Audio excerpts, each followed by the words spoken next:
To call this meeting to order at 6:31. Thank you to everyone who's here. We probably have some more board members that are going to be coming in. Sounds like they just had a goal out there. I see happy white people running. White uniformed people, I should say. And I'm gonna ask if there are any amendments to the agenda.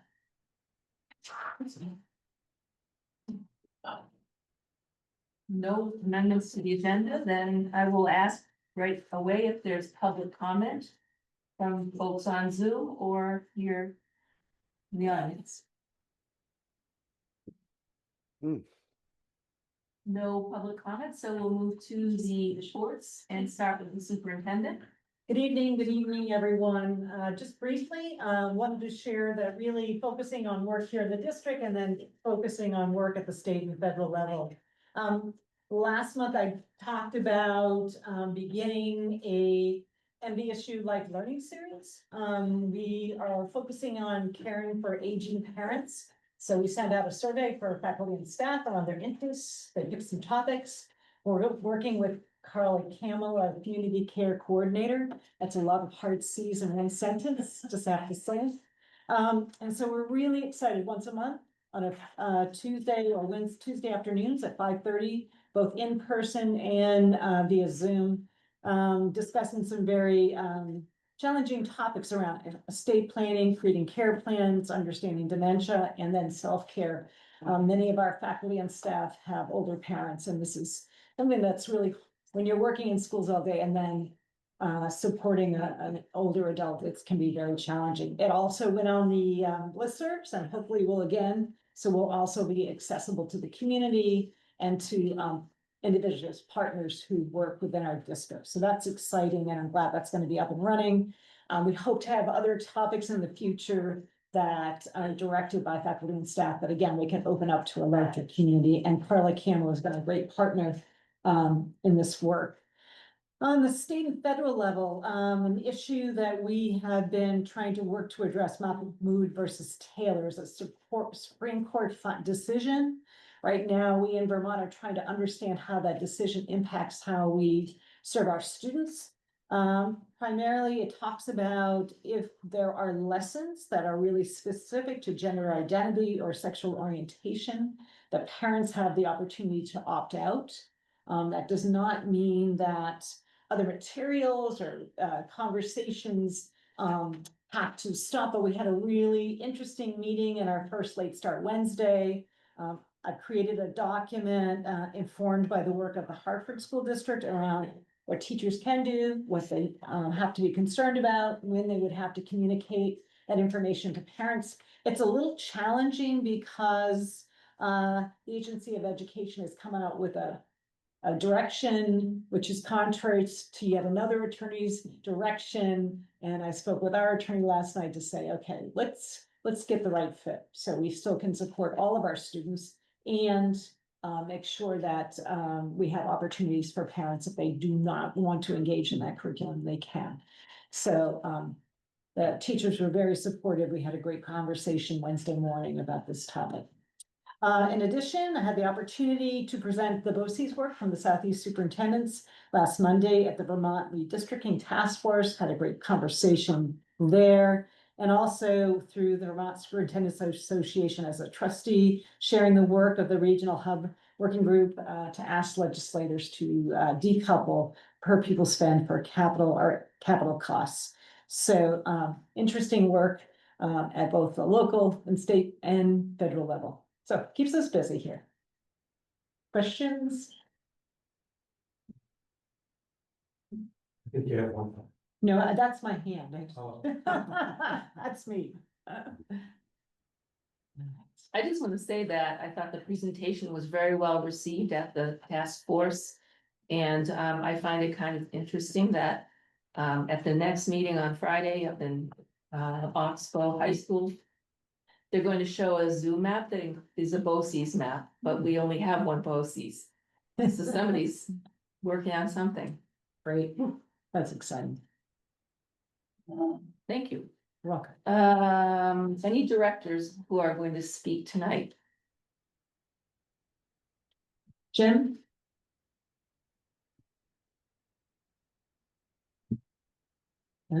Jim Penn, did you want to say anything?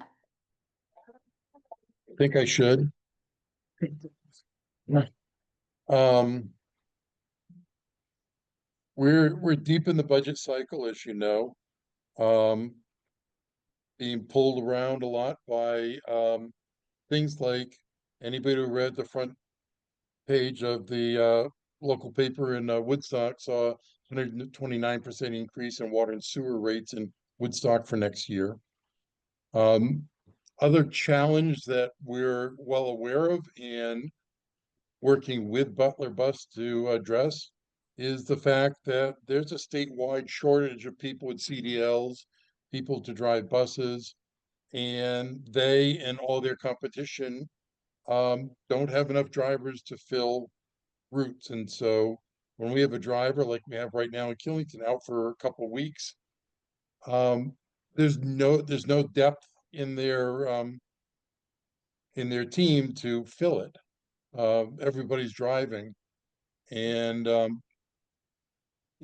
trying to spread the wealth around and having each community suffer a few days doesn't really work because each driving route has a certain map and drivers get to know their stops and their students, and it makes it more difficult when you spread people around. So that's a challenge that we're aware of, that every bus company in the state is aware of, and don't know the answer, but we keep talking about it. Thank you, Jim. Any comments or questions from the board? Thank you. Oh, Ray has a hand raised. Go ahead, Ray. Yeah, I was asked about the bus in Pittsfield. Is there any update on when that is scheduled to run this year? Do you want me to answer, Jim? I don't have an answer, so if you do, that's great. Sure. Thanks, Sherry. I know there are a couple of morning routes they're able to do this week. Their intention is by mid-November, an individual will be back on the full team. Their role would be to pick up the Pittsfield-Killington route. That is as much information as they can offer. I know Mary Guggenberger has been checking in with them. Oh, Mary's here. Pretty consistently. We're having also issues this week with the Barnard route. So it is not just in Killington that we're having issues in terms of transportation. If someone is out, there is no one to cover for that. Mary, did you want to add some more? I know she's been working on some other ideas. Thank you. Yeah, no, Sherry, you pretty much said everything that I know. We check in week to week to see if they have any subs that can pick up any of our routes. The community is really pulling together to help each other with ride shares. And we've created a system where we can connect people who are able to help transport and people who are in need of transportation. So that's getting off the ground. We've connected 3 or 4 families just today in helping to get rides to get through this period of time. Thank you, Mary. Anybody else? All right, and at this time, I'll ask Lila what you would like to say. Absolutely. So the Yo Theater concluded performances of Electra last Sunday. Miss Bender wrote the music, which really couldn't have been more incredible. The choral performances she composed were definitely my favorite part. It was a wonderful experience, and I'm so grateful for everyone involved. I'm also so tired. Oh. On another note, I'm worried about the proposition to reduce the number of class slots to 7. I bring it up not only because I believe it'll negatively impact college admissions and student well-being, but also because I worry it'll be used as an excuse to cut electives, especially in the arts, without input from the public. Even with one fewer class, people will struggle to find the time to enroll in more specialized courses. With lower enrollment, the classes and potentially their teachers will be cut.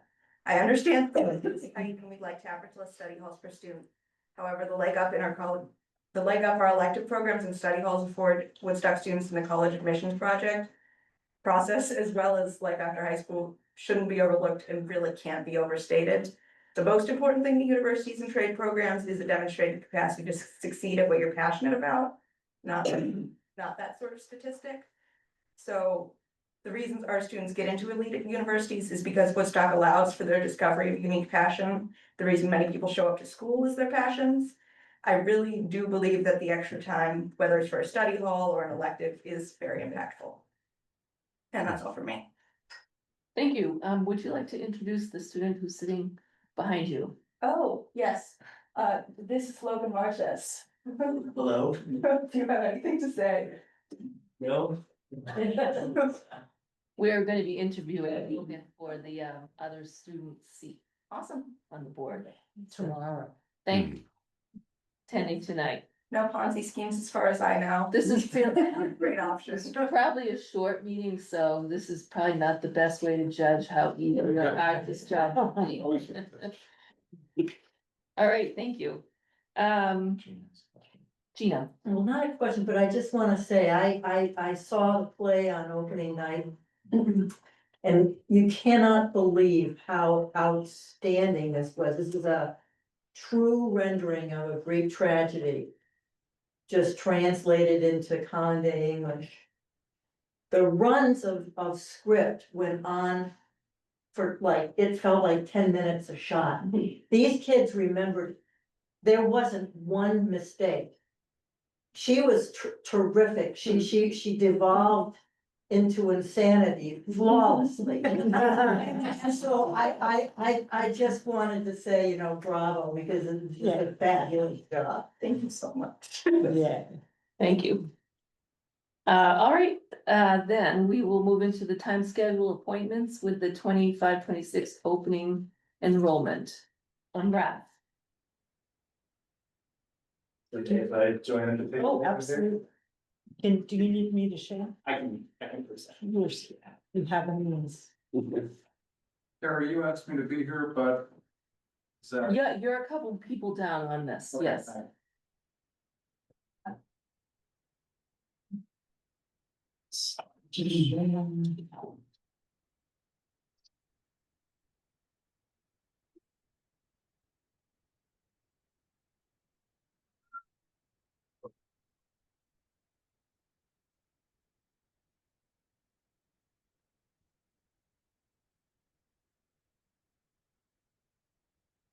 So as we're, so good evening, everyone. This is the time of the year when we talk a lot about enrollment and sort of fixate on enrollment for a period of time. And the reason is because, the way Vermont's education funding formula works, they calculate something called ADM, which is the average daily membership. And so this is calculated from the 10th to the 30th day of school. And so any student who's enrolled in a school during that time contributes towards the school's ADM. And that in turn has a direct impact on our education funding that we get from the state. So this is a really it's important to have accurate numbers at this time and to be able to look at some trends and kind of see what's going on as we begin to think about budget. So I just want to walk you through some things here and just kind of call out a couple pieces for you as we're going. In short, there's good news, there's bad news, and there's a lot of nuance to this.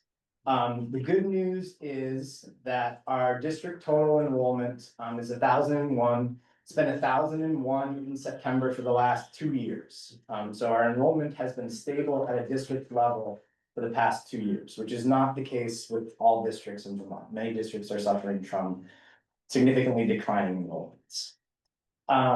So this chart here shows you a breakdown by school, by grade, a total by school, total by pre-K, and then a comparison to enrollment in September of last year. And just so you can see some of the change that's happened across the district. So the good news is our enrollment district-wide has been stable. The bad news is that while our overall enrollment is stable, there's been changes sort of underneath the surface. And one of the biggest changes is a rather large decrease in the number of students that were funded from other Vermont school districts. So these are students who are coming from the towns of like Pittsfield, Weathersfield, Heartland. So we saw a decrease compared to the same time last year of 18 students for that. And this, Jim can talk more about it, but this has a direct impact on our budget this year because those students, those towns are sending us money for the students who are here now. So it has an immediate impact on us this year, unlike a decrease to students who are residents of our district. So this chart here gives you a breakdown of what our tuition funding source has been for the past 3 years and what that change looks like. You can see some of those fluctuations. It is important to note that in this 915, there are 13 students who participate in the Vermont High School Choice Program. You tend to use the same name to describe a lot of different things. These are also sometimes described as like tuition students. So these students reside in other towns that have high schools, and we are not their sending high school, but every year the board authorizes a certain number of slots for those students to come here. So this 915 here includes those 13 students who reside in those towns. So we would not get the full 915 from that 80 out there. As we kind of work down through the board book, there's enrollment by town here, so you can see a breakdown by grade and by town. There's enrollment by school in town, so if you're interested in looking at a breakdown of who is attending each school and which town they come from, that'll give you that information. We had 72 students unenroll from our schools this year, which is more than we've had in the past. And you can see from here that 44% of those 72 moved to a different state or a different country. And then another 24% moved to a different public school in Vermont. So there's a fair amount of movement amongst our student body as the school year has started. This is the graph of our overall student enrollment. We had that bump during the COVID time. And then we've been stable for the past 3 years. A few other sort of nuanced pieces to call out. TPDS had an increase of 20 students due to a really large 5th grade class that moved up. So that puts they're over at 110 students right now, which is the largest that they've been relatively recent. Barnard had an increase of 8 students, due in part to a large pre-K class. They had 11 students as pre-K 3s this year. West Reading Elementary School, Killington had some slight decreases. The Woodstock Union High School Middle School had a decrease of 18 students this year. And that was due in large part to a smaller 7th grade class coming up and a relatively large class that was graduating.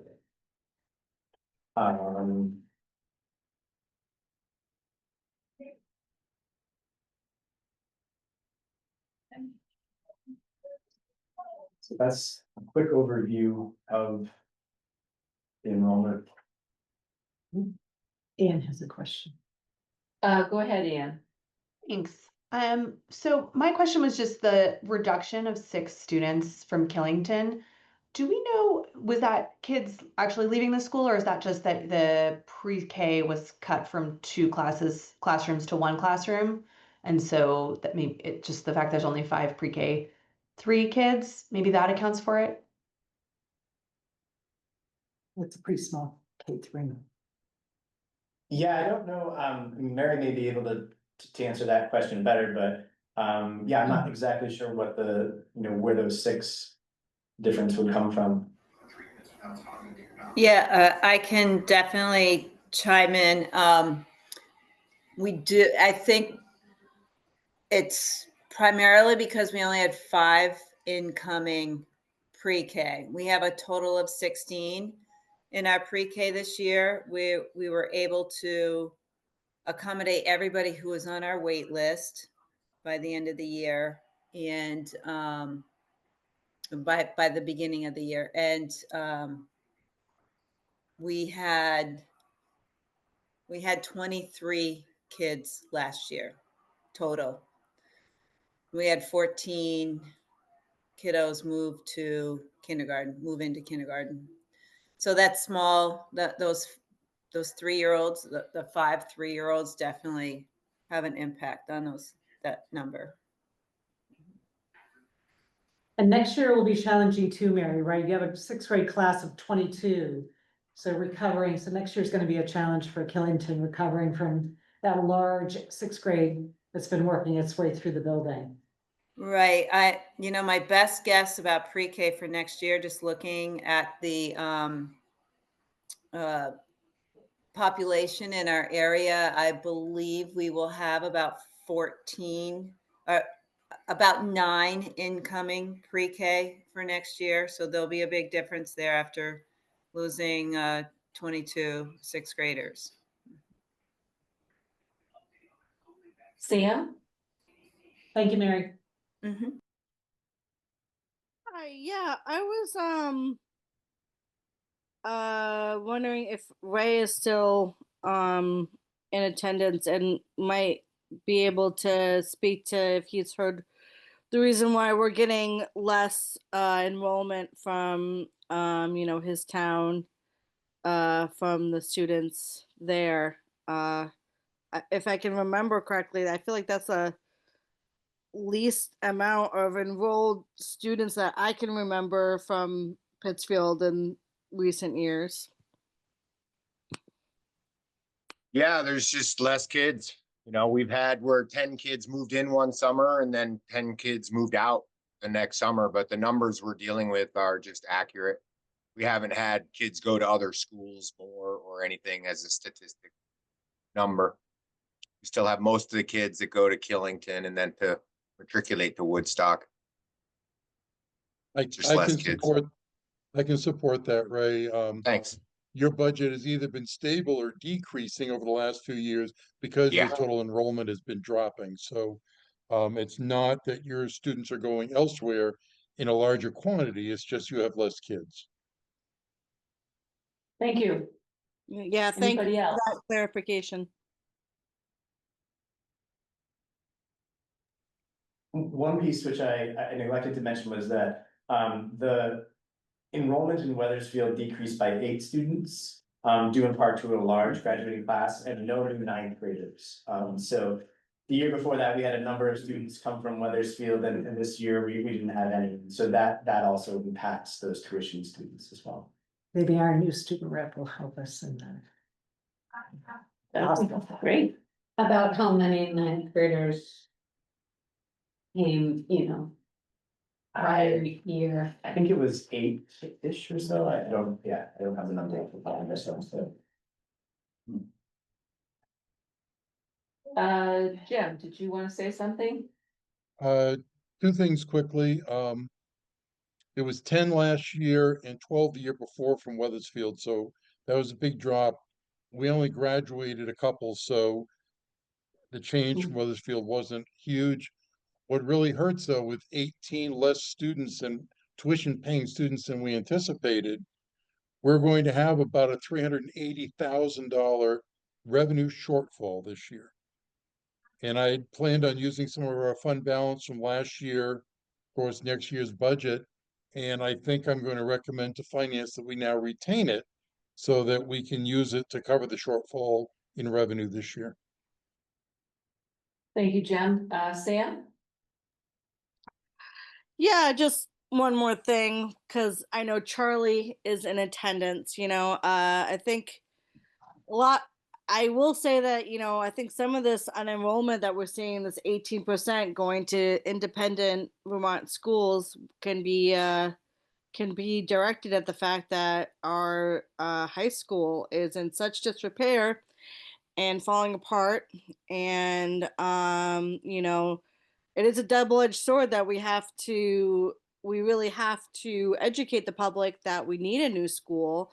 But the flip side is the longer we go without getting one, the less families want to send their kids to that high school, even though we have such a great teachers and administration and everything else. So, you know, I just felt like I'd throw that out there too. Thank you, Sam. Anybody else? I got a question. Go ahead, Corinne.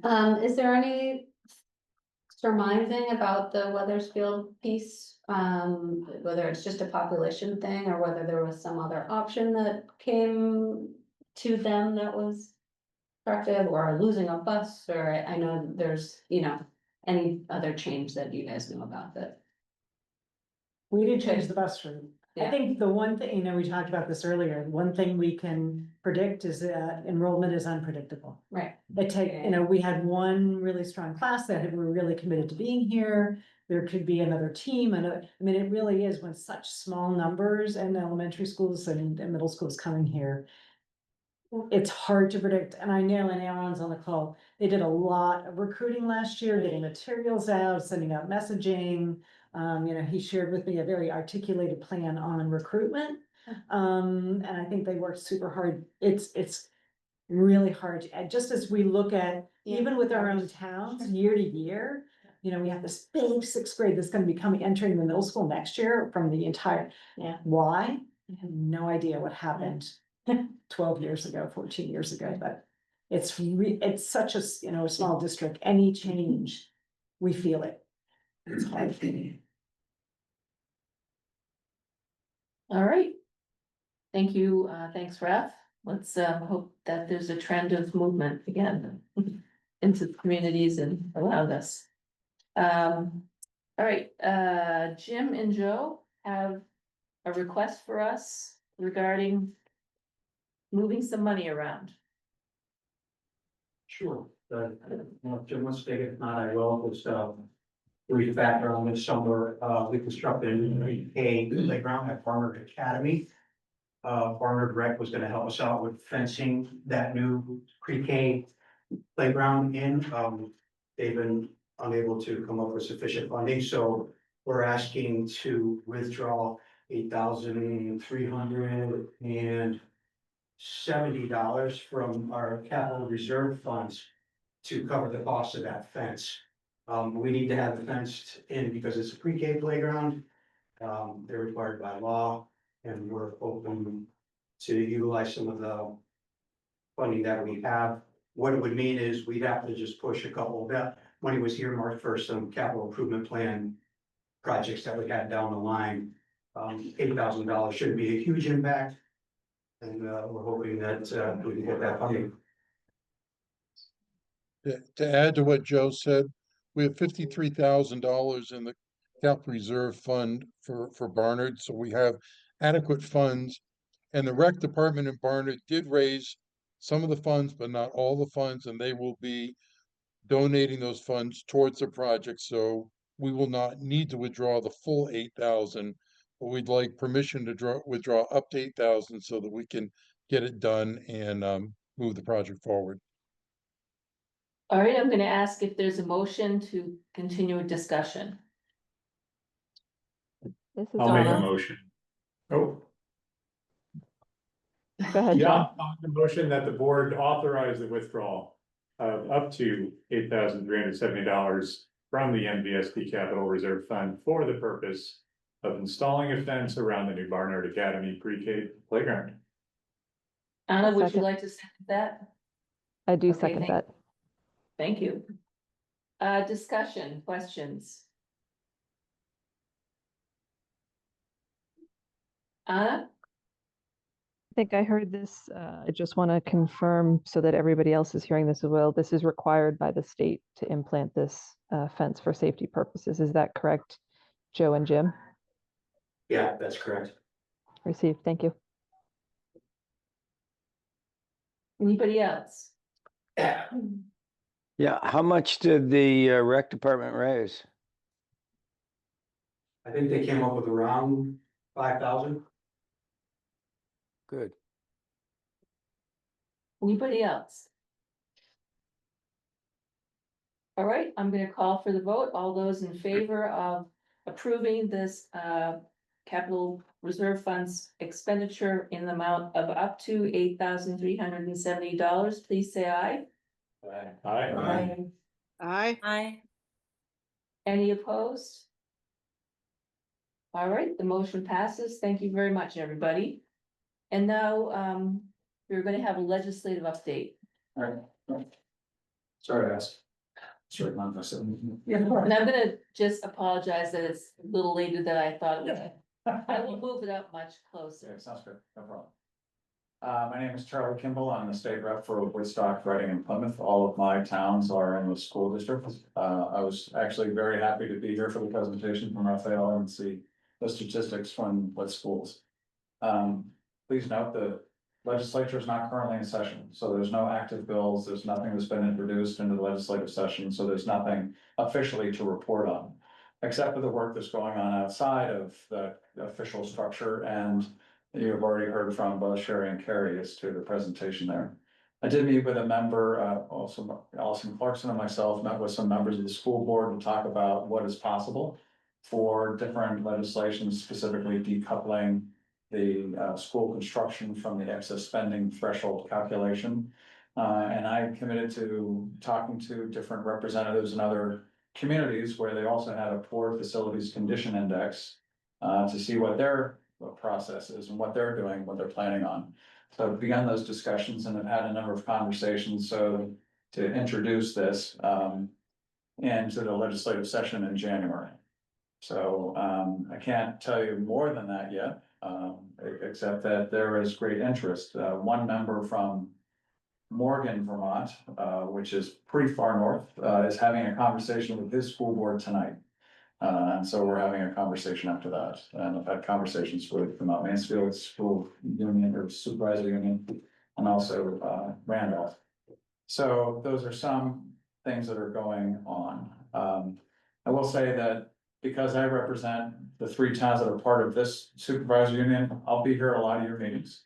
Getting some of the information that you're discussing, as this is very relevant. The 3 senators represent a tremendous number of towns, and their schedules are a little less flexible than mine. So they're probably not gonna be able to make it to each meeting, but I will be here. So once a month. Sounds like a good time. It reminds me of when I was in high school. I used to go to the school board meetings here at Woodstock, so it's seems like full circle. Open any questions or input that you might have. Go ahead, Seth. Wow, you look like you're in high school with that shirt on. It feels like it. Fit right in. It's nice shirt. First of all, I just want to thank you for your leadership on taking steps to help us decouple this at the legislative level this session. Really appreciate you reaching out to other members. And you know, as we discussed, I think it's an issue that affects every school in Vermont. And we're helping to shine a light on the issue that a lot of people weren't aware of, I think. So thank you very much. It's really important. Well, I appreciate that. I mean, there's a lot up in the air at the state level, and I'm most interested in where there is a particular need that you're trying to meet the need and not just go beyond that. It's not a nice to have, it's a must have. And that you shouldn't be penalizing a school district for moving ahead on that need. And I applaud the board for its discussions with other school districts to say we are going to be really looking at how we can deliver education in a better way for the entire area, not just our school campus. And so that's really important, and I'll contribute to that. And just as a follow-up, and we talked about some of the failings with the current facility at the last meeting, and with the boiler and some of the sewer pipes.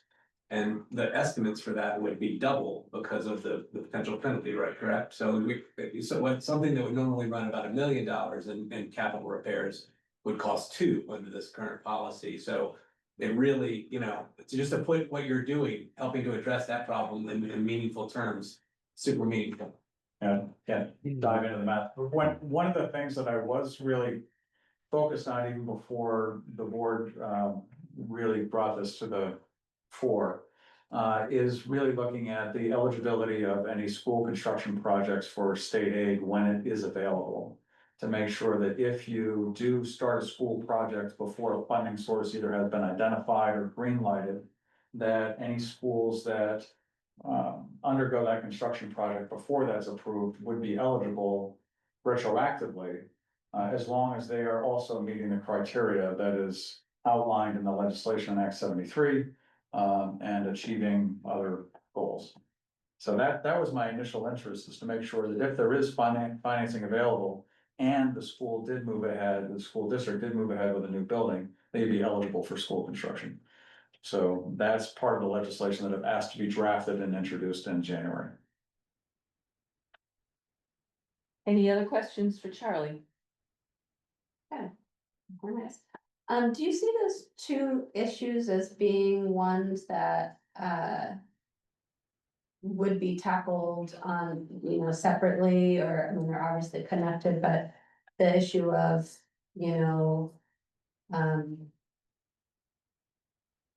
I guess it's, capital projects being part of for people's spend, so that, it likely pushes you over the threshold, and you get penalized for it. And secondly, the issue of just getting state aid for construction projects sort of separately. I mean, there are separate issues, but do you see them as being things that are, would move forward together in legislation? Or? Not necessarily. Yeah. So first, we have to recognize that in Act 73, we passed a law to go to the foundation formula. Right. That doesn't have anything in there for school construction financing. So that has to be a separate issue to be addressed if we move to a foundation formula. So that's one. Second is, even though there's a school redistricting task force supposed to make recommendations in December with at least three maps, and they're pledging to have 4, that doesn't guarantee that the legislature is going to actually make a decision on the next session. So I'm most nervous about that. That even if that doesn't happen, and then we're stuck with the existing financing formula, in which it is a penalty, the excess spending threshold is still in there.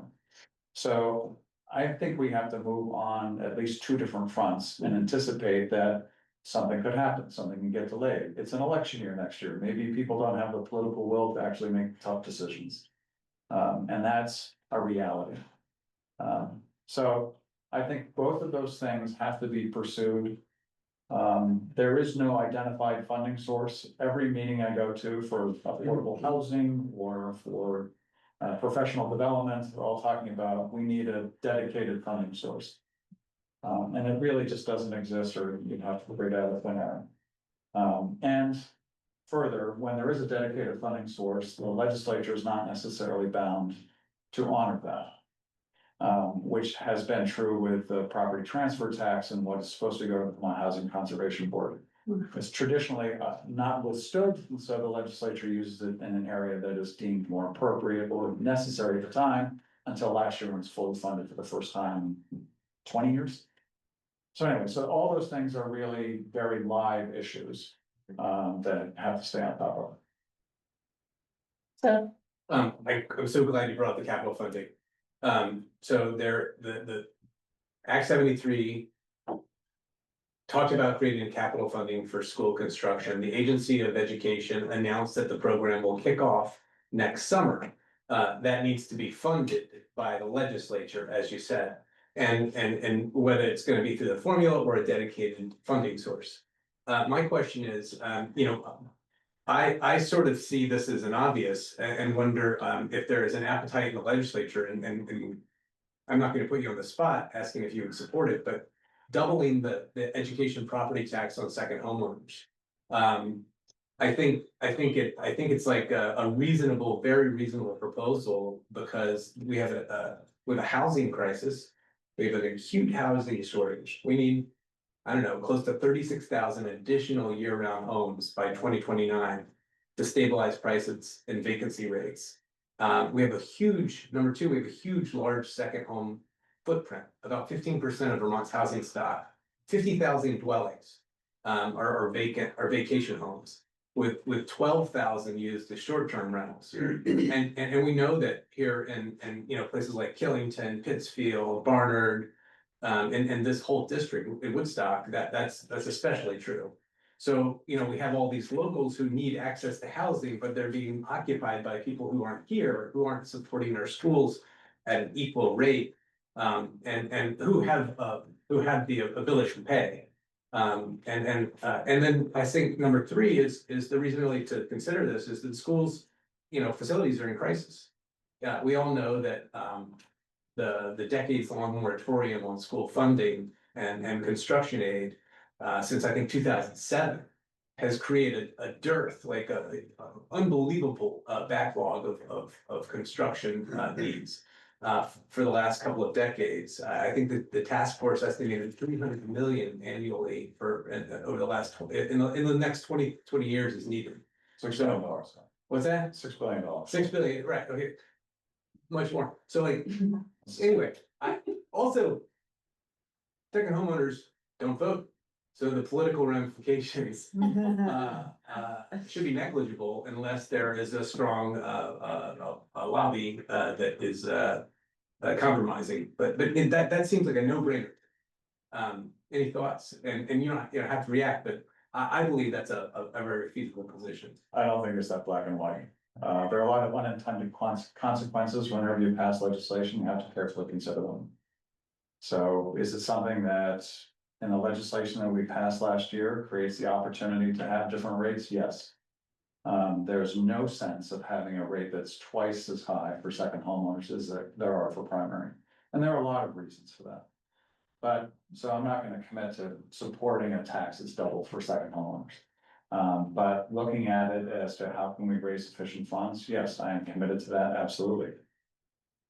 It would be helpful to know that you said there are reasons why. I think it would be helpful to know why, not just you, but others in the legislature would feel that way.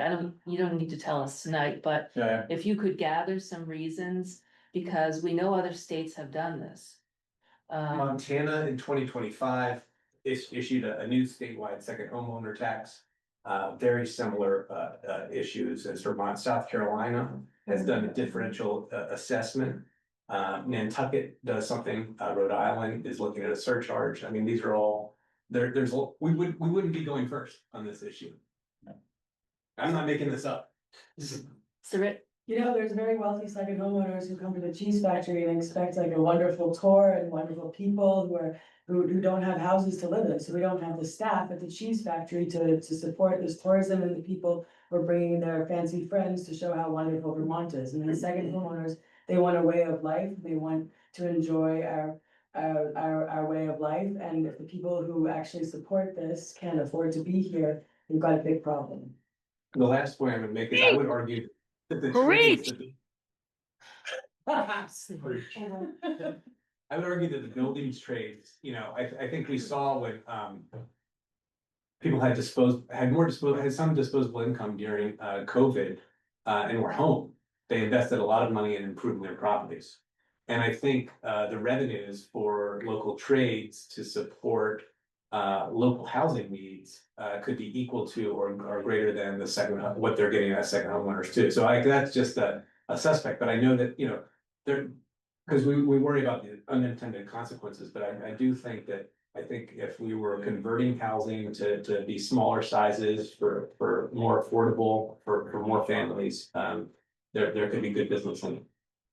For whatever that's worth. we can have those discussions in greater lengths, you know, what is the purpose of tax policy? And that's a philosophical and also economic question that we could have great debate over, but I don't think tonight's the right time. Right, no, I agree. I think it's to plan some ideas and look at things.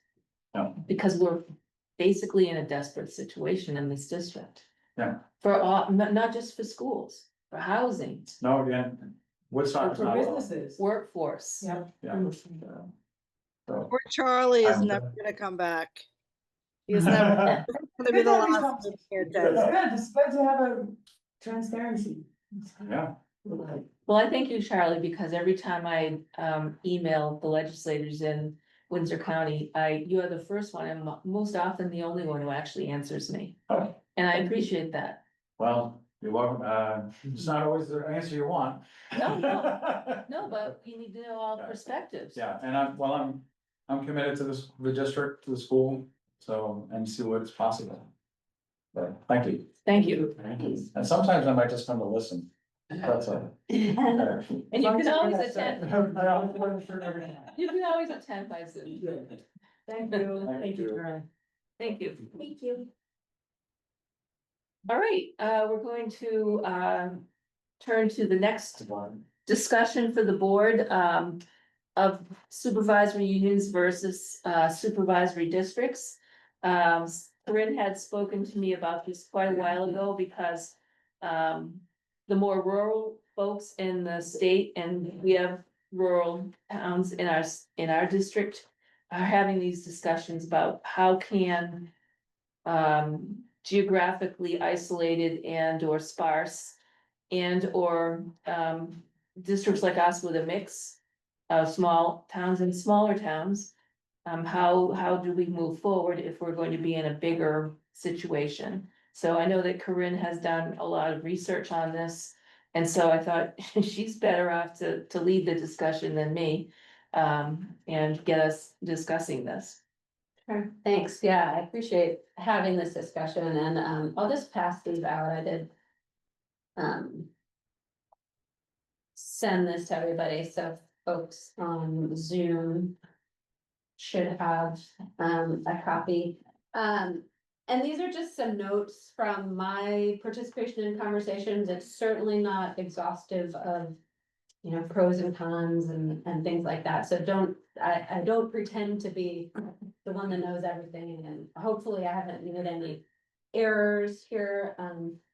But the reason that I felt it was important for us to have this conversation is as we look to moving forward to combining with other supervisory unions and districts into a bigger unit, there is a conversation happening.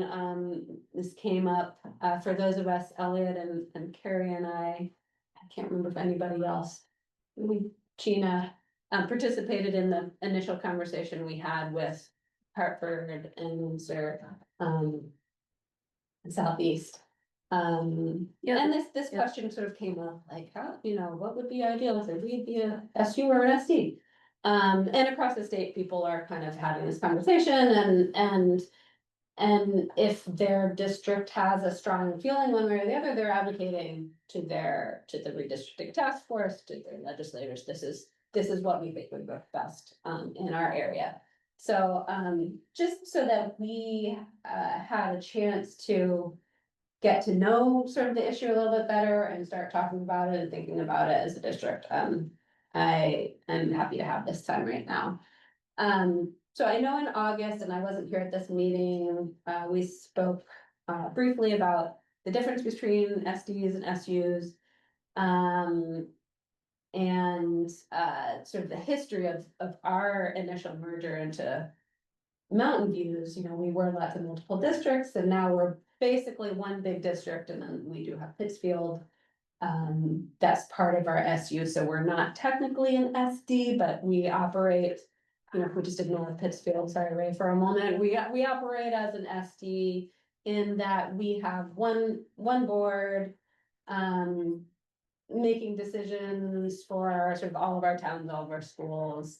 And there's a lot of unity of, you know, policies, of teacher contracts, of curriculum development, and all of these things that have had a really good impact. And Sherry, you know, can speak to the benefits educationally of that merger.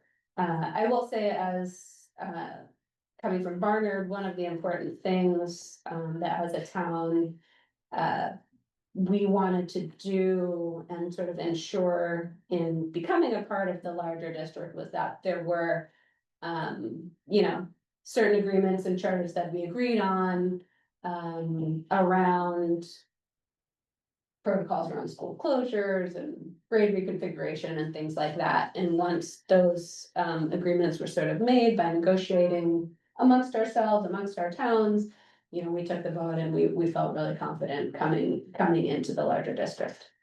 So now we're looking forward as like, okay, we're gonna be part of this bigger unit that likely, hopefully, we've said that we would like to work together with Hartford and Windsor.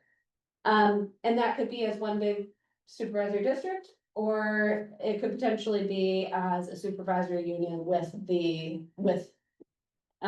districts underneath it.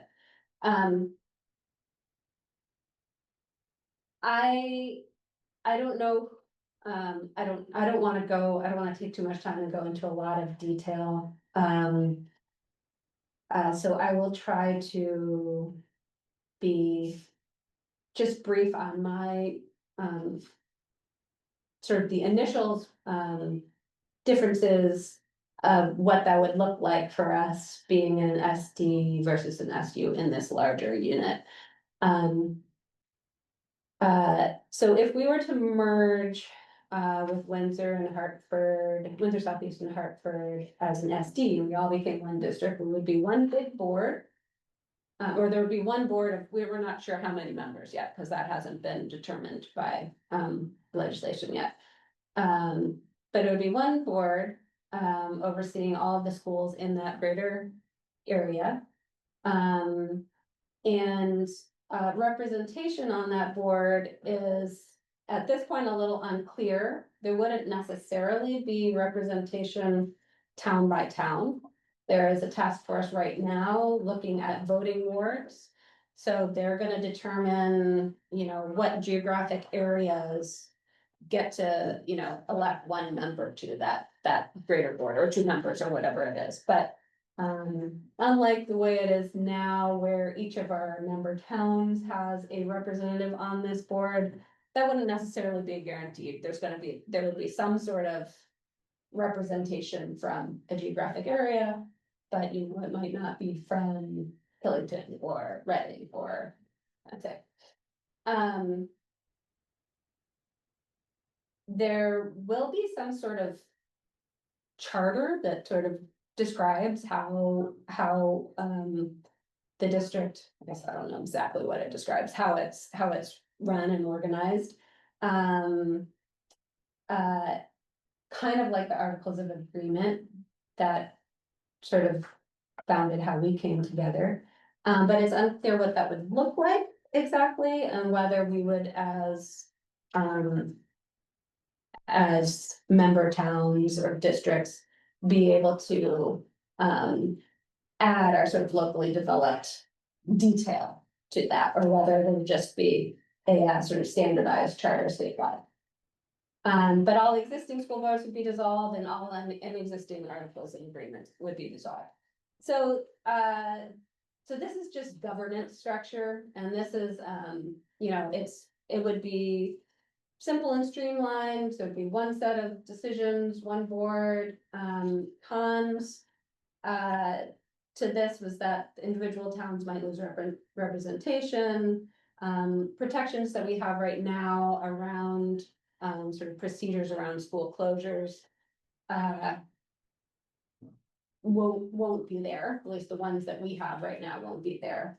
So there's potentially a higher likelihood that schools could be closed, which is one of the reasons why the rural schools and towns are most concerned, I'd say, about supervisory district. And there's an argument that with one bigger board and fewer smaller boards, or there would be less local engagement, community engagement. SUs, I will try to make this because I realize I'm going on and on. Under a supervisory union, we could come together as a bigger union and maintain the district boards that we have right now. So Mountain Views would have a board, Hartford would have a board. And in Windsor Southeast, there are multiple smaller district boards, kind of like we used to have multiple small district boards. There could be voluntary mergers of any of those boards prior to a bigger merger or after, I believe. But it wouldn't be something that was happening that would be, required by the state if they said that we were gonna merge you as an SU. So certain existing articles of agreement would be maintained. We would get board representation, our towns would have representation. The downsides of this structure are the things that were talked about by, Sherry and, Jim. I think at the last meeting that there's a lot of complexity. There'd be a lot more meetings for, leadership to attend, a lot more coordination. There's a lot of extra work that the finance director has to do, higher audit costs, more complex budgeting and administration of grant funding. So there's a lot of complexity with this structure. That obviously takes time and resources and can get in the way of the sort of instructional mission of the SU. In terms of that sort of educational mission and management,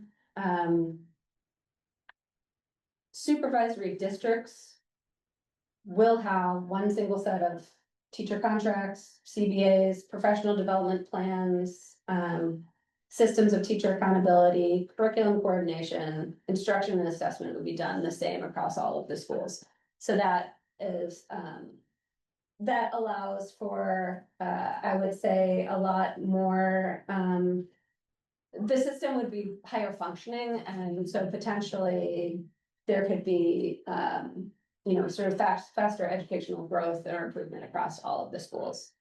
Under supervisory union, that's not guaranteed, though there is potential that the member district boards could vote to cede authority on many of these things to the overarching supervisory union board, and this is what has been done in many SUs across the state that have a lot of districts underneath them. So the member districts of Mountain View's district and the Hartford district and the other Windsor Southeast districts could vote to say, we are going to,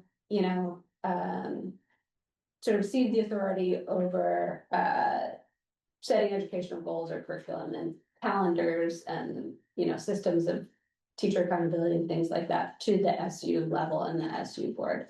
And I don't know the technical details of how this works, but I know that that has been done in a lot of those situations, in a lot of those SUs where, local districts have been maintained, but superintendents and that central office has been coordinating a lot of the sort of administration of sort of the education delivery at that SU level. So in a way, it's kind of a little bit of a hybrid model. It wouldn't be guaranteed.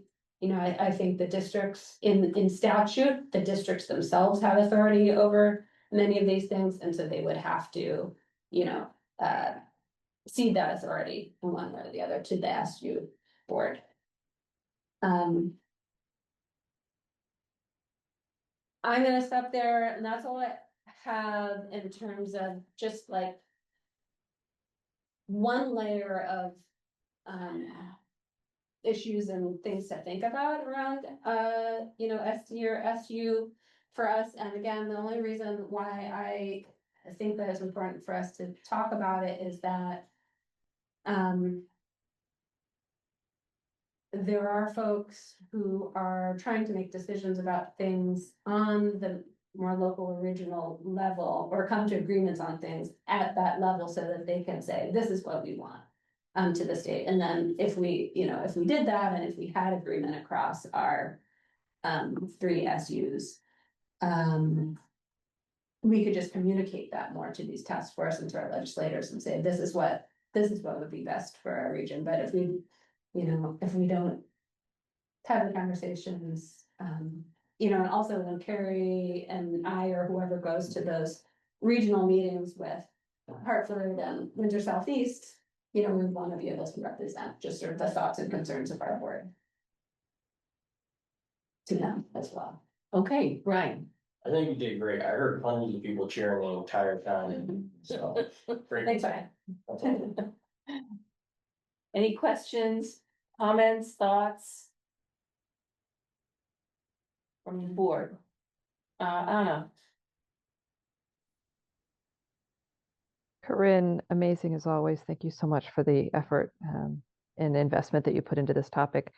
I'm wondering if do we need to make any sort of movement tonight, or if we have some space and time to bring this information to our towns and get their input as well before we I'll speak for myself, before I, as a school board member, make decisions or comments on the two options.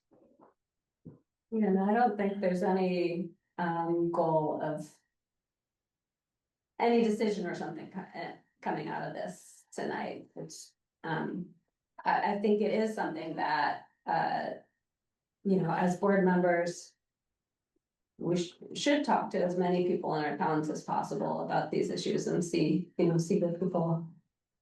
Hear people in and also talk to, teachers and the administration more, like just try to get knowledgeable yourself and there's no necessarily, right or wrong answer. So, it's complex, but the more we know now, also, the more that we'll be able to, in conversations with Hartford and Windsor Southeast, be creative about what sort of structures are gonna really, and the systems, really could work best for all of us. Yeah, so I think you brought up, Sorry. sorry, I'll wrap it up. You brought up a really good point. Something else I would suggest or kind of throw out there for us to chew on is getting the input of staff and students as well. It's we as board members are here to represent the voters, and also we need to take everybody's opinion into account, especially those that spend so much time on campuses and whatnot. So I think that would be really helpful to think about as an opportunity as well. thank you. Sarit, With all the the redistricting conversation from the government and like the lack of state finances, I feel like we're the district we're being pushed towards this supervisory district as opposed to a union. Right? Yeah, I mean, I think that This is very helpful, but the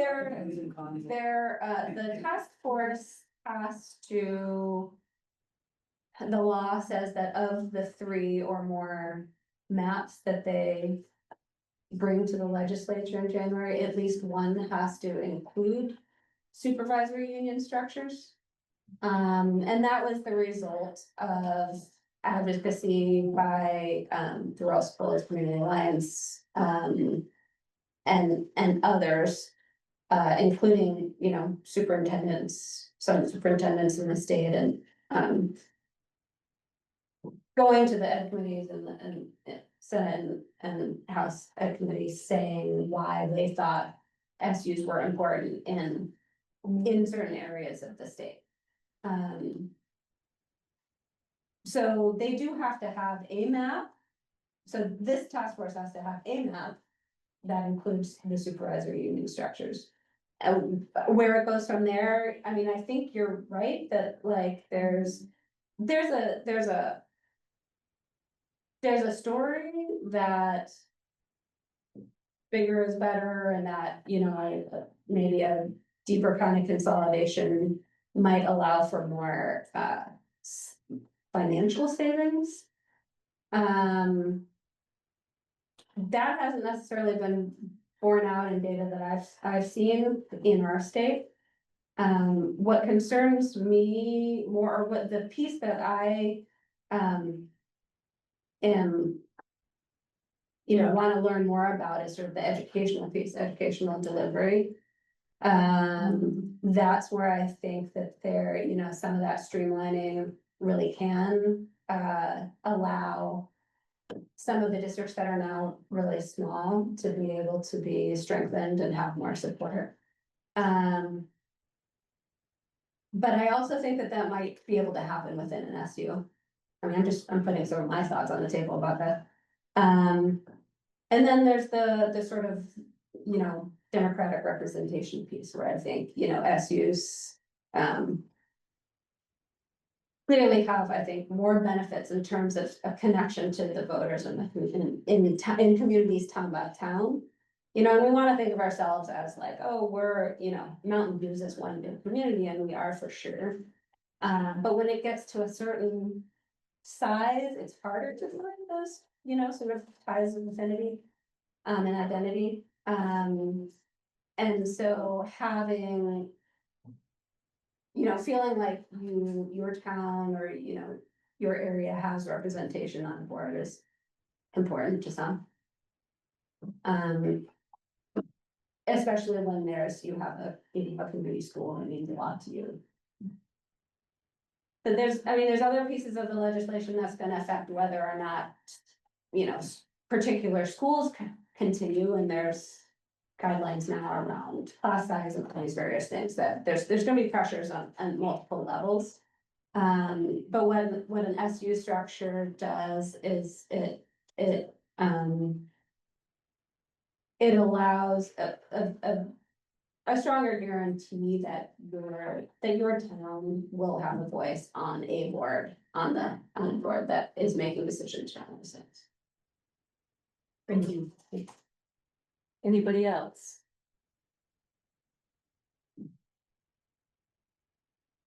All right, well, thank you, Corinne. You know, personally, I don't think that any of this is gonna get passed. And I don't think we have to worry. I mean, I don't see any coalition saying it's going great. We're making great progress. I don't know of one school that wants to close and saying, hey, we'll close. I don't know of any school board members who want to necessarily be forced into bigger districts. It's something, as the Hartford school board member said in the Valley News article that came out today, I don't want it. But if we have to do something, this is probably the best thing.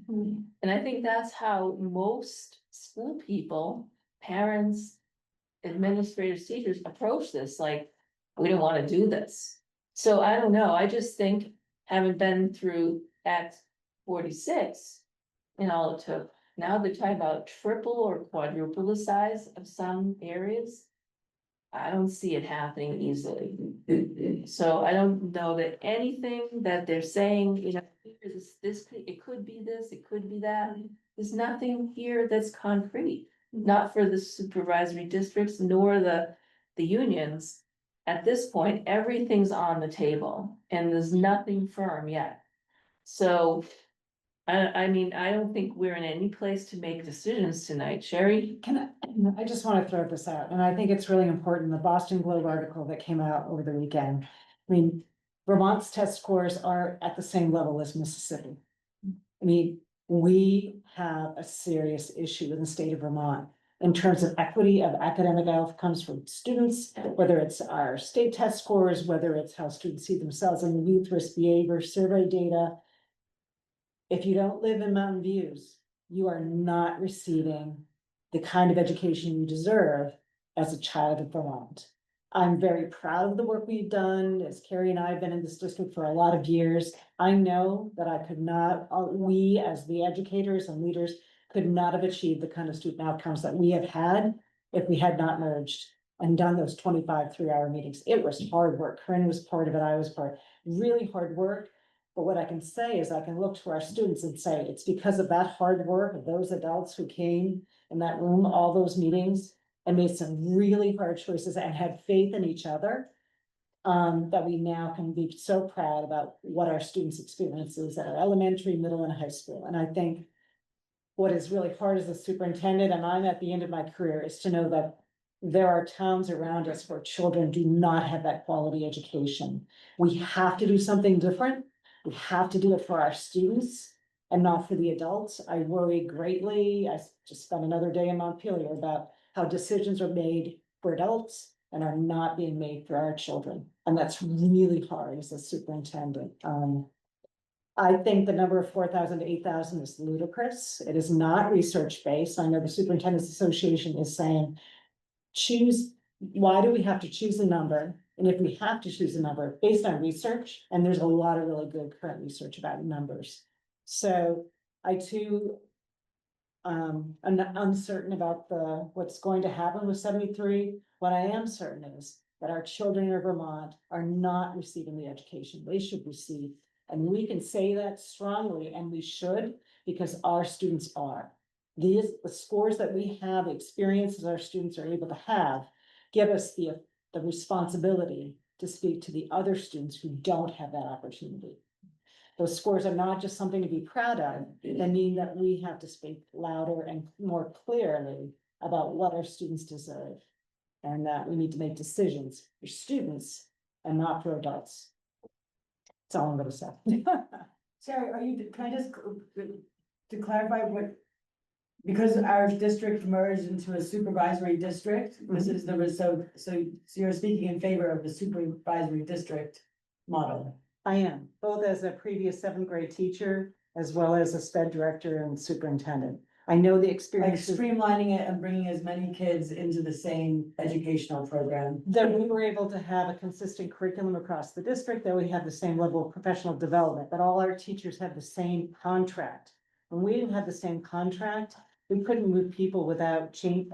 Some people had 3 contracts because they were teaching in 3 different schools. There were so many challenges that if you were working at the Bridgewater Elementary School, you were not making the same as if you were at the Woodstock Elementary School. So there were many structural, academic, professional development, teacher evaluations. There are so many parts that we have now unified. So no matter what school you're in or what chair you're sitting in as a student, you're having experience with a high quality, trained, a credible teacher. And that is the result of us becoming a district. Also, I mean, we had 1 board member for every 4 students in this district at one point in time. Aligning those opinions about how education should move forward was incredibly challenging. I attended at least 1, if not 2, as a special ed director, I was attending 2 board meetings a week. And the superintendent was doing the same. Trying to align those voices to have a shared image. The kinds of high quality conversation you all have were not occurring in a way that was happening prior to merging. I mean, I am just in awe of how well you all represent your children in our community, how focused you are about a common goal, our policy work. It's just all those pieces coming together have allowed our students to have an amazing experience in this little district in central Vermont. Based on my experience, it was because we merged as a district, and it wasn't easy. No, it was not easy. My first year on the board was the year that we unified. That was my very first year on the board, having no idea what I had signed myself up for. And yeah, Sherry is saying very kindly what those meetings were like in that first year. It was wild. I mean, just yeah. Anyways, so yes, if even the littlest contention we might see in these meetings here is nothing compared to that first year. So yeah, I'm also very, very pleased with how things have progressed as we've worked together as a community. Thank you, Sam. Heather? I'd like to also throw my voice behind Sam and especially Sherry. I was a new administrator in the SU, the district when it merged, and everything Sherry is saying is spot on, true and real, and the efficiencies you've realized are incredible. I'm currently the now superintendent for an full SU that aspires to have what you have. So what you have right now is a model of excellence, and you should build on it. And congratulations to Sherry for the BOCES model presentation, to the redistricting task force. It went over really well, and I hope that continues to be heard across the state. Thank you, Heather. Anybody else?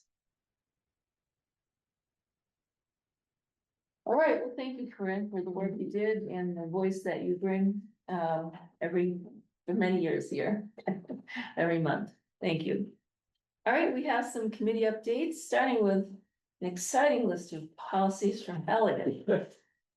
So, yes, we have a couple of policies to talk about. One is, the student activity clubs and athletic policy, which you may remember has been in construction for 3 years, or maybe for over 3 years.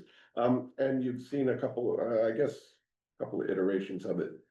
So we sort of went back to the drawing board after spring, and there were some stumbling blocks. One was sort of couldn't decide what rules for sponsorship there was to be for different sports, et cetera. And the other thing was whether we, as a board, should be getting into the weeds of all that anyway. So those were two of the things that we thought about, and over the summer, we worked on a little bit, and anyway, we came up with the fact that we were gonna try to take all that out and just make it a general policy, and along with our other policies, and leave the criteria for the establishing sponsorship up to the superintendent. We were going to have the, the conditions in there, but not the, just the description of the conditions. So that was gonna become a procedure. And that's what we came up with. The only thing sort of quantitative that we're putting in is we left in that the budget shouldn't exceed 7.5% of the annual budget, which seemed reasonable talking to Jim. So that's where we are with this. It's really completely stripped out of all that contention, I think. And but does include some valuable information as well, just basically that we support these activities, that we support how they're run, that we support the equity of them. And that's basically the policy, and all the details are left for the administration to come up with. So. Any questions for Elliot? And I just want to acknowledge everybody's input over the years. Corinne, you spent a lot of time on this, and Sarit, thank you, and of course, Jerry and Raf. So that's where we are. Obviously, this could be controversial as well. As we saw. Sam. Yeah, I just wanted to piggyback on what Elliot said. And thank you, Elliot. If people are, look at historically what our policies are that we put out and that we vote on, and as a board have supported, our policies are really not procedure driven. And that was what I pushed with this policy as well, was that, it is not for us as a board to determine procedure. It is for us, our superintendent and our administration to establish procedure. It is for us to establish policy and vote on it. And so, I was one of the people who really encouraged that we pare down this to be, really policy based and not getting into the weeds, as it were, with procedure. So I'm happier with the policy as it is now. Thank you, Sam. Any other comments or questions? One question. So we would limit the activities and athletic budgets to 7.5% of the annual district budget. Do we look at what historically it has been, what percentage of the district budget activities and athletics have made up? So is Jim still on? Jim, I think, did at one point quote us something, but I don't know if you know it off. We've spent some time looking at it, and I don't remember the exact number, but it was hovering around 5.5%, maybe 6%, that I presented to the committee 2 years ago, Elliot. It's been a while. Yeah.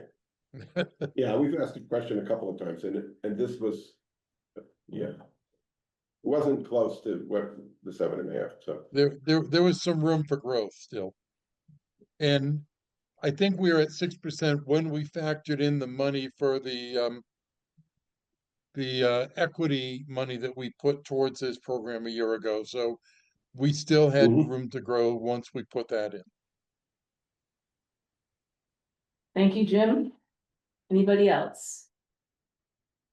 Sure, I'll just quickly comment that, I mean, it's definitely a strength of a policy when it can leave a lot of the some of the details to procedure, and it allows that the procedure can be more can be changed more easily. I was curious, though, I guess I was curious about how Sherry feels about the policy at this point, not to put you on the spot. And I think it's that, you don't have to answer. No. But I know that the reason for bringing this forward initially was that there's a lot of hard decisions that have to be made around athletics and, which ones we sponsor and which ones we don't, and which was the reason, the initial reason why the administration was hoping for sort of more specific board support. I'm agnostic, and I certainly understand why it makes sense to go in this direction, but it doesn't also meet that goal of necessarily making it easier for you. That's fine. Full disclosure, I said uncle, it's okay. And I'll tell you why. So there are some Supreme Court decisions that are coming up. And I think the meat of this policy shows the commitment of our communities to all of our students, no matter how they represent. Yeah. And to me, that's more important than my need for all of us to own this decision. So in the last policy meeting, said it is more important to me to get the policy passed, and that I can write procedures that I don't have to follow. Right. Meeting in 2 years. Right. But I think so what's most important to me right now is to get this policy passed, to get it on the books, and for the communities of Mountain Views to really clearly state how they see athletics is a really critical piece of our growth and humanity of students. And so that's more important than fighting over numbers. So, see, even superintendents can back down. So with that, but the question is, do we want to consider this a second read, since we didn't actually present this in the spring, and that was, we went back. Is this a second read? I don't know.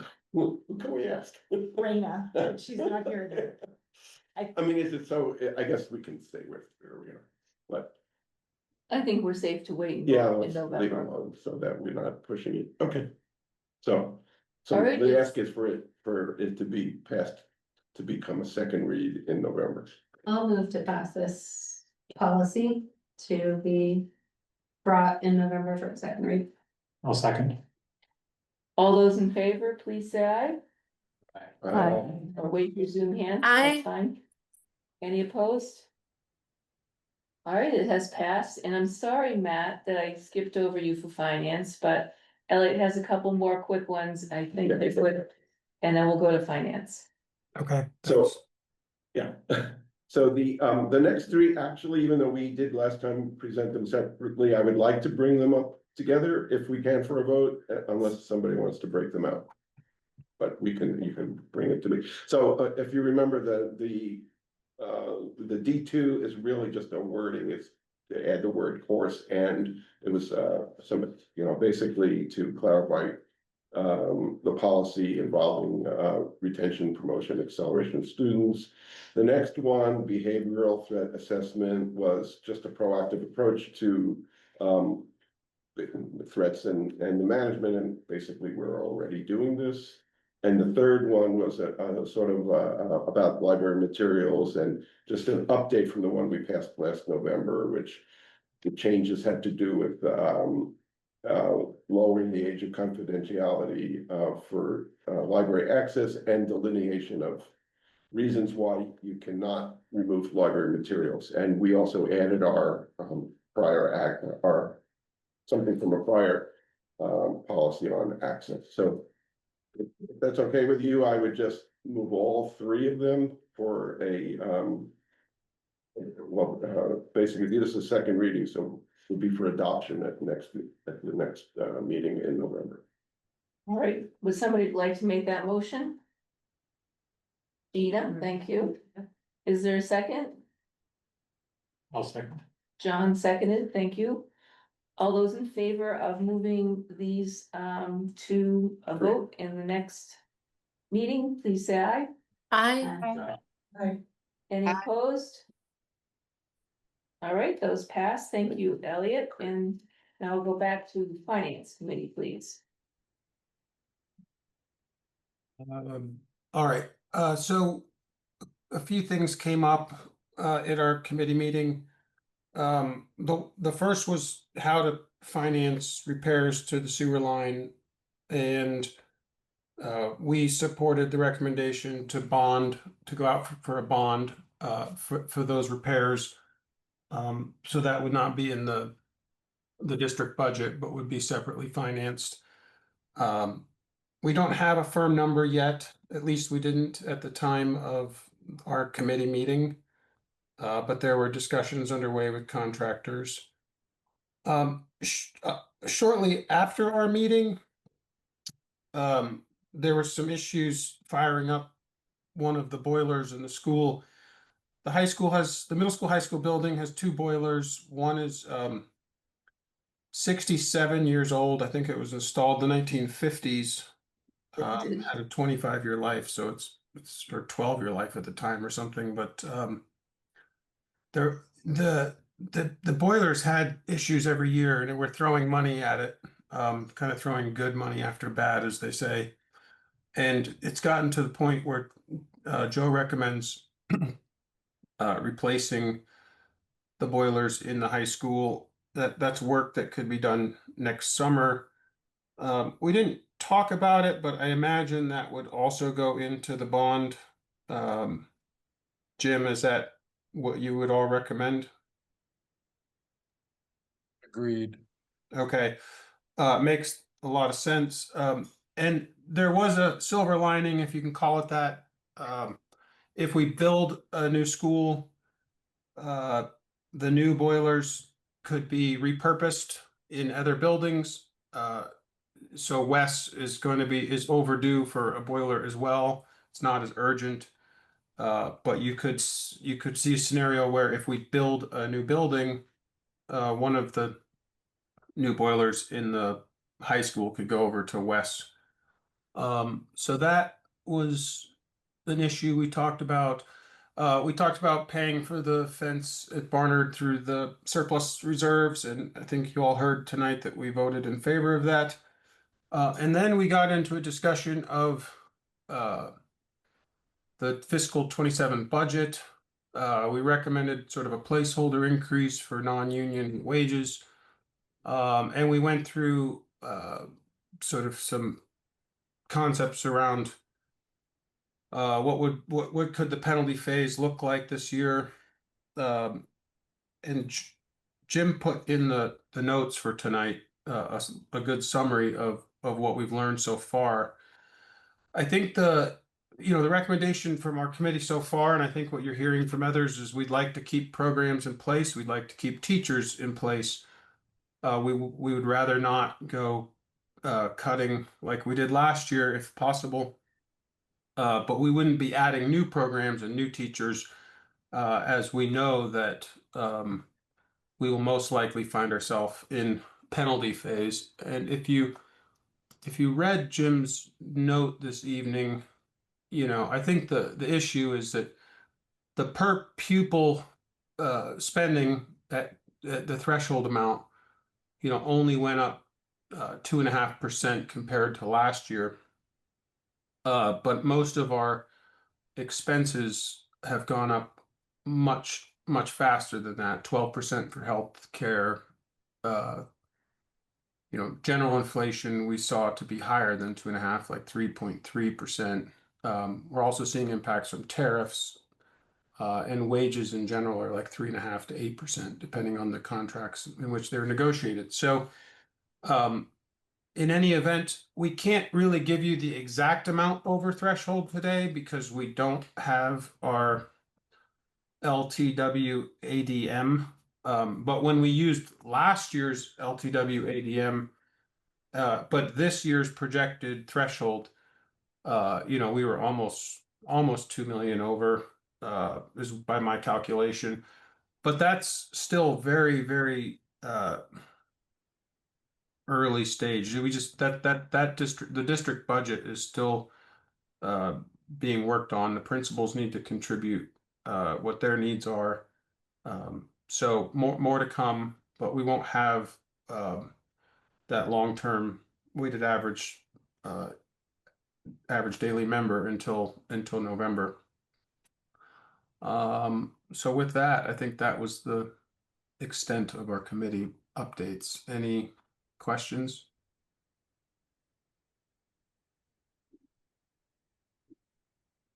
I think she was just giving it a thumbs up. Right. Oh, I caught her sign there. All right, thank you, Matt. Buildings and ground is next. Did Katie appoint any of the other members of the buildings and ground to speak tonight, or any of the folks who are on the committee? Do you have a report or something you want to pass on now? Joe's also. Joe can. Yeah, just a brief overview. Again, we discussed just what Matt had reiterated, our issues in the high school with the waste lines going out. We haven't had a chance yet to talk about the boilers. We touched a little bit on using the money surplus funding to pay for the fence, just what Matt reiterated. All right, thank you. Negotiations, hiring and retention committee update.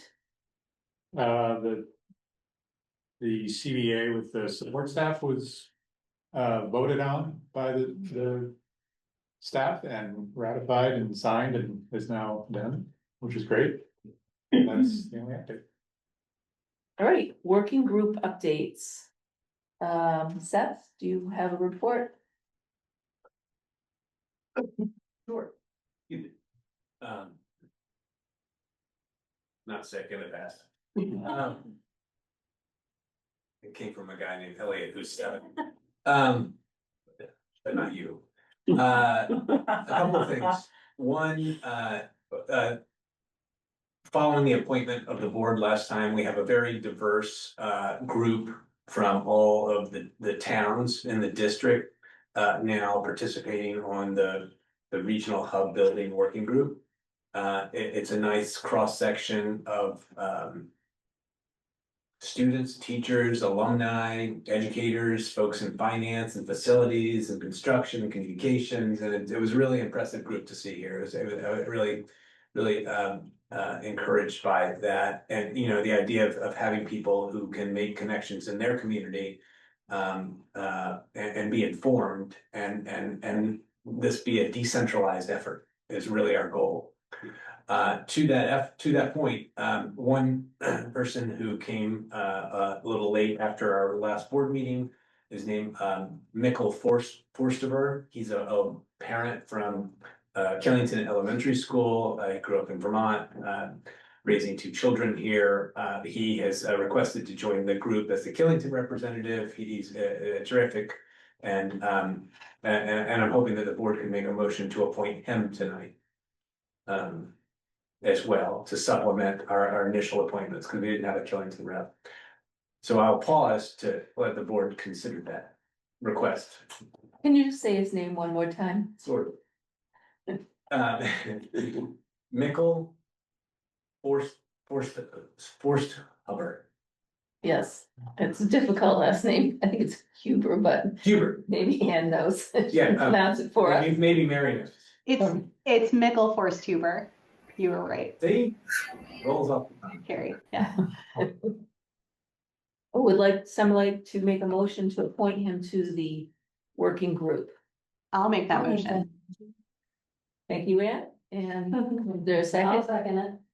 All right, all in favor of appointing Mikkel Forrest Huber to the board, to the working group, please say aye.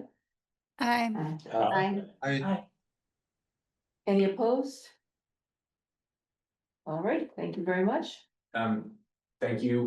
We're also, and Carrie's been helpful with this, searching for a high school teacher. We have a middle school teacher. We'd like to have a high school teacher on the committee as well. So hoping to make that appointment and potentially some additional appointments to ensure a even broader representation in the town and the Boston district in the future. And did we appoint the Pomfret person? 10, yes, Okay. in the first round. The working group is really working to build consensus around an updated concept, right? What is a viable concept that we could take to the voters in March? And then, we've been working to get them up to speed on what's been going on and the work that's been done over the last decade, really. And the idea is let's get them up to speed and let's come up with a recommendation for an updated concept that we could take out to the community as soon as possible and use as a discussion point. Here's a concept we're considering. What feedback do you have? What thoughts do you have? Let's give people a way to, we want to take input, right? We want to facilitate input from the residents. And so to that end, we met with the architect who did some of the prior work for the 2017 facilities assessment, the 2019 master plan, the post-bond options. We dug deep into what was voted on in 2024, talked about the current AOE approval and what the constraints are with that and how this can align with Act 73. So the focus really of the committee is to focus on a kind of a right-sized program, cost discipline, obviously educational quality, health, safety, durability, long-term value, and the best campus community integration we can have possible. So to the point, finally, the committee will begin doing some outreach later this month to the community, going to to make sure that people know who they are, that if they have interest, they have questions about this, or they want to get information, that they are the representatives from their communities, and so want to make them known. We may try to go to some other public meetings. If board members would love to accompany them, I will make you aware of some of the plans. I would love to have a board member from a district with a representative from a working group to a district, kind of pair up and help work together. That would be in an ideal situation. So we're also trying to set up, hopefully this week, some type of website, or not an email newsletter, where obviously folks can email us if they have questions about what's going on. They can come to meetings, but we also want to set up a way they can get automatic updates from the committee, from the working group.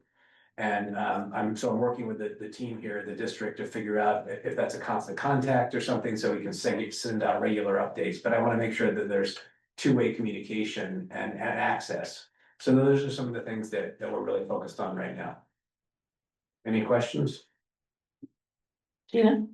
One of the things that happened during the last meeting with the architect was a huge percentage of the discussion was focused around costs, both past costs and forward costs.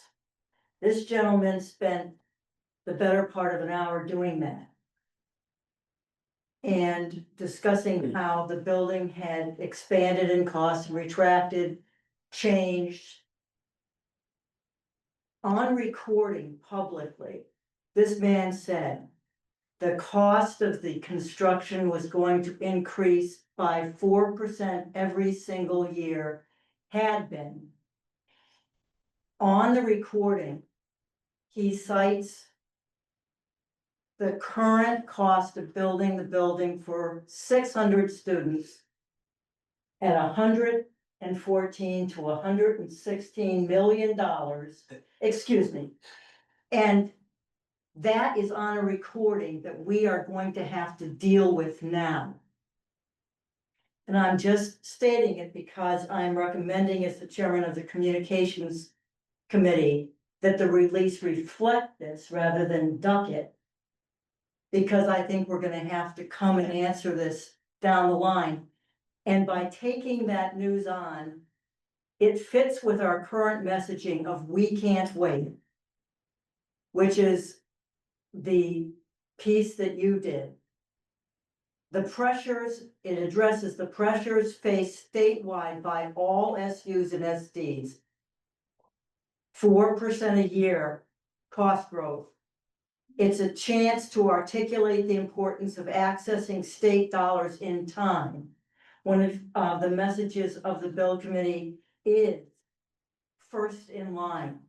One way of getting first in line is by acknowledging the costs that we're facing, especially since Representative Kimball told us that the state is trying to accommodate construction needs if they occur before we actually have a ruling on 73.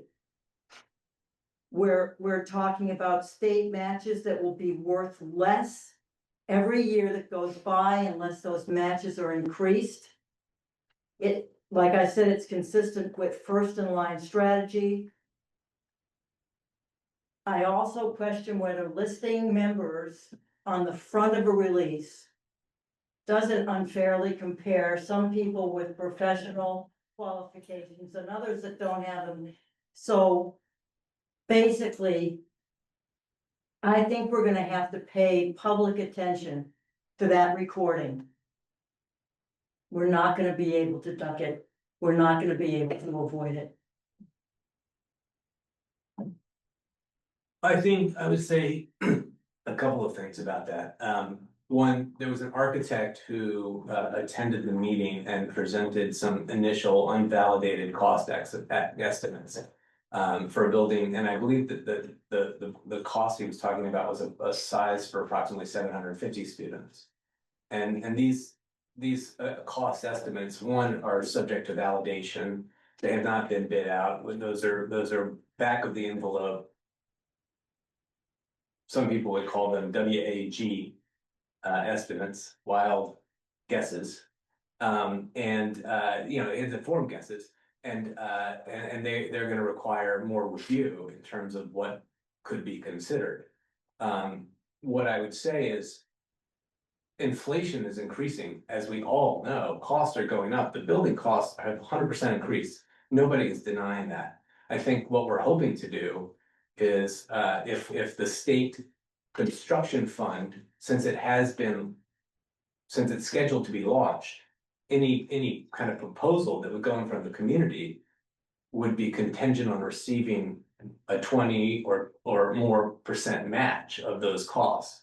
So the overall cost of the community. So when we talk about cost, I think we should be very careful about what is communicated, because there's a lot of information out there about redistricting, education reform, SUs, SDs, you name it. It is a very confusing world. And so I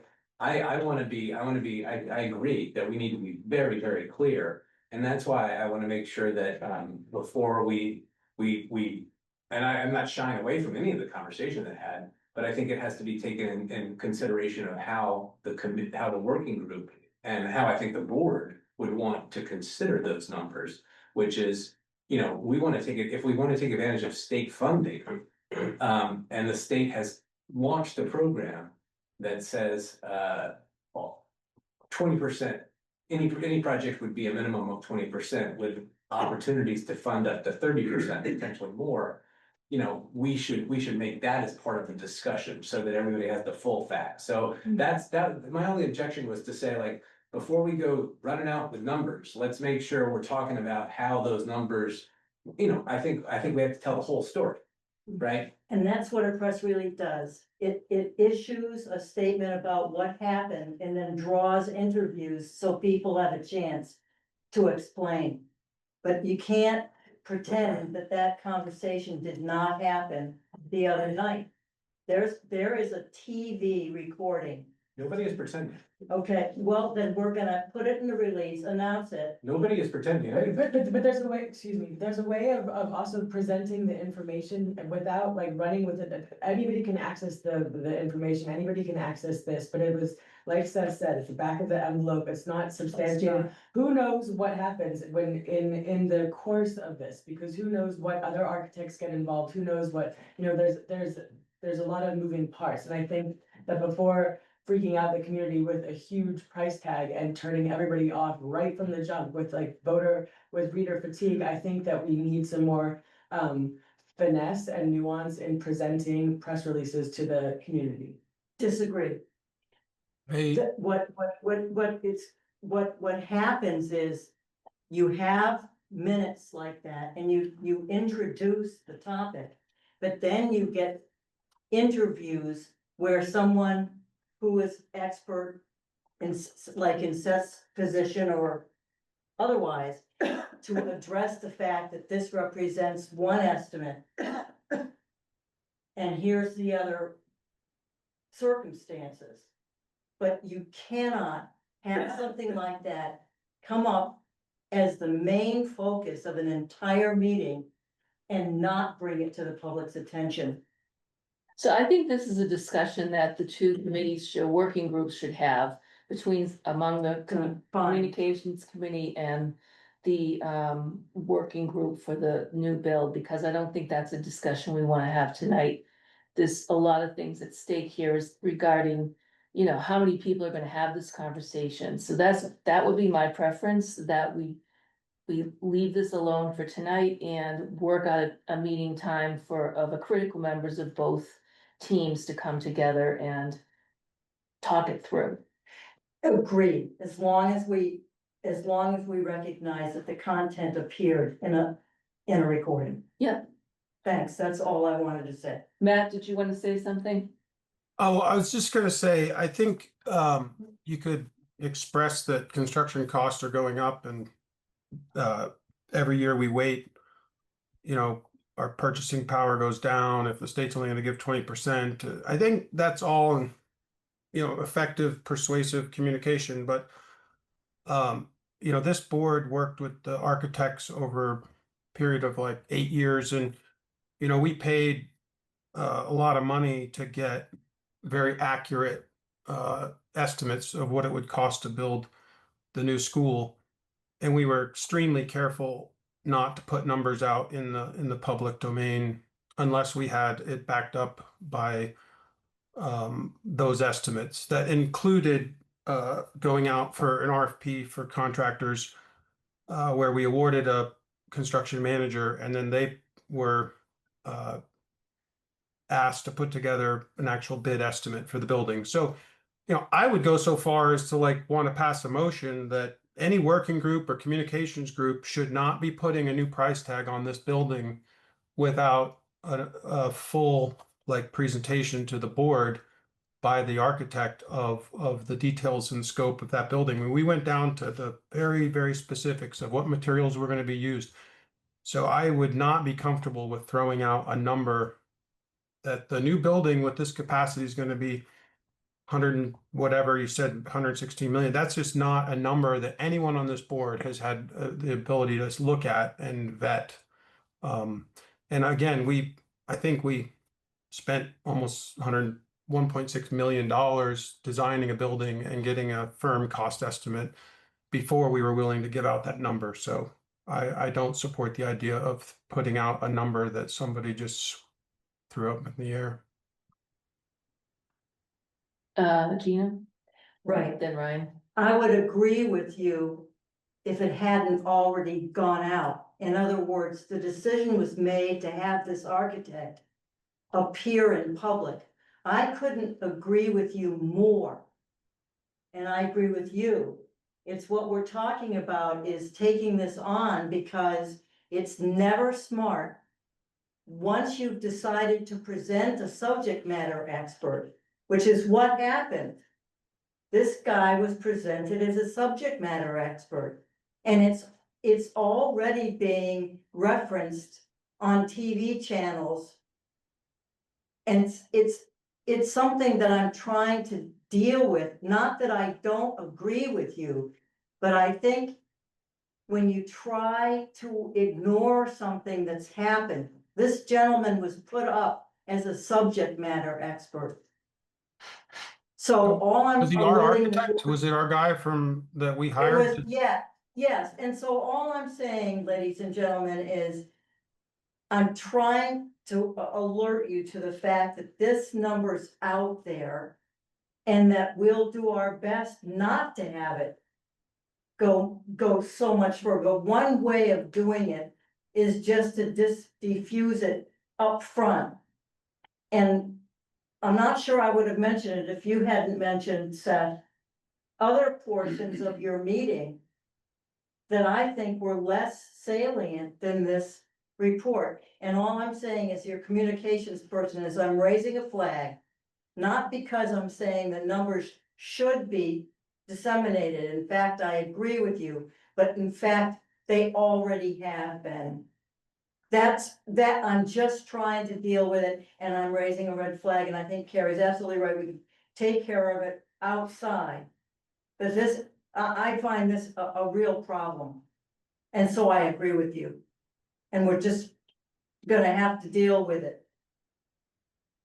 Ryan, you had your hand up. Yeah, I was just gonna support you. I mean, it doesn't sound like we as a board or any of us are suggesting there is a price on this. Right. We are addressing the fact that somebody that the public can hear and listen to and would generally follow.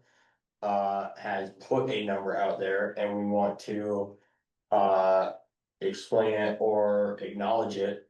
So that people don't run with that number before we as a board can actually do the due diligence we're all claiming we wanna do and present accurate, concrete numbers. It's not us that put the number out there, we just can't ignore it because that's what people are gonna run with. So get ahead of it, I support that 100%, you know. Thank you. Karen, did you want to say something? Okay, and anybody else? All right, so we're not taking any kind of a vote tonight on anything, so I think it's best if the two working groups work together and, you know, if everyone can't make the meeting, that's okay. Perhaps just the board members who are on those groups could find a date very, very soon. And figure this out. Right. Seth, did you want to have any more to say? Oh, no. Okay. I don't think that there are any other working groups right now, so I think we've gotten down that. We need to approve the minutes from the previous meeting. Is there somebody who will? I'll make a motion to approve. Thank you, John. The minutes. Ryan seconded. All those in favor of approving the minutes, please say aye. Aye. Anyone opposed? All right, thank you. Public comment. Is there anybody in the public who would like to say something? All right, seeing no public comment, we have a reflection. We do not have a any kind of executive session tonight, so we have a reflection on what did we do well, what could we do better?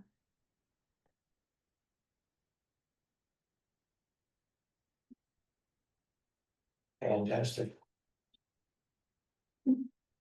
All right, we will reflect in our own heads. And if you have thoughts to convey, please convey that. All right, is there a motion to adjourn? So moved. Corinne and Jeannie and Gina seconded. I thank you all, including members of the public, for staying on. Thank you.